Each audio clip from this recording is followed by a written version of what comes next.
imfubyi zose ndetse n'undi muntu wese ufite umuntu yabuze akunda. Burya ikintu cya mbere ni ukutaba ni ukutaba ikintu kibi uwo muntu wawe aje yakugayira.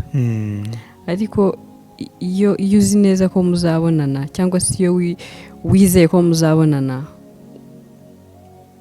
umuhumurizanya ibikorwa byiza nawe ukihumuriza. Iyo uri gukora neza, yego nk'uko nabivuze urababara, ariko nanone iyo urebye kumugana ibyo bintu wifuza akabona nabyo biragushimisha. Nabashije gukora iki, nkora iki adahari, se yaza noneho ni ikintu nzi neza yuko ubu nonaha uwo muntu abaye ahari nta nubwo byamushimisha gusa niwe sinzi ikindi kintu uko byagenda. Nicyo ngicyo bagomba kubaho abantu bose b'imfubyi cyangwa se abantu bose bagiye babura abo bakundaga. Ugomba kubaho ubayeho nk'ishema ryabo. Umva, iyo ubayeho nyine witeye ishema cyangwa se ubona uteye ishema, ujya usinzira umenye yuko uwawe wabuze, umubyeyi wawe, umupapa wawe, mama wawe, umuvandimwe, uri kumuhesha icyubahiro. Nizera Imana, ndi umwizera, nizera ko Imana ibaho, kandi nizera ko nyuma y'ubuzima hari ubundi buzima uko byagenda kose. Kuko ntabwo wambwira ngo ibintu birangiriye aha ngaha gutya gusa. Aba bantu bacu turi kubura, abantu bagenda, ufite abantu wabuze, ufite inshuti wabuze, ufite iki, umbwire ngo birarangiye. Histoire irizinze, nizera ko hari ubundi buzima.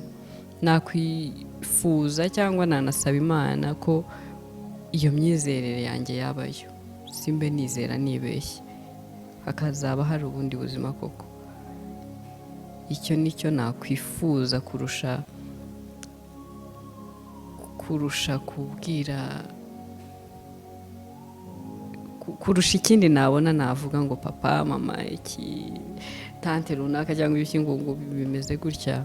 Nakwifuza ko hari ubundi buzima bwazaba. Imana yabyumva, iyo niyo message naha Imana, kandi nzi ko inyumva ko umuntu yazabonana nabi.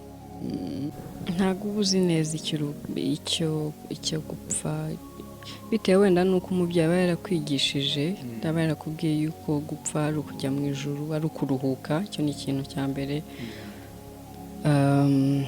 Ikindi ntabwo yakubwira yuko wenda, ntabwo byanze bikunze yakubwira ati n'impfu uzarire cyangwa iki. Aguha icyizere cyangwa se akwereka kote positive. So ntabwo uburemere ubumenya ububona utangiye kwegera hejuru. Ariko iyo ukiri umwana muto nk'uko nguko, uba uzi ko mama cyangwa papa barasinziriye nk'uko babigutoje, babikubwiye. Ariko ukura nibwo ubona ko nyine atari ugusinzira bisanzwe. Kandi n'umuntu wese wagiye abura umuntu akunda, yaba ari umubyeyi we, yaba ari umuvandimwe we, yaba ari umugabo we, yaba ari umufasha we, cyangwa se bafite aho bahuriye, yaba yari inshuti ye, bidafite aho bihuriye n'imiryango, rwose reka tukubwire ngo komera cyane kandi muzabonana.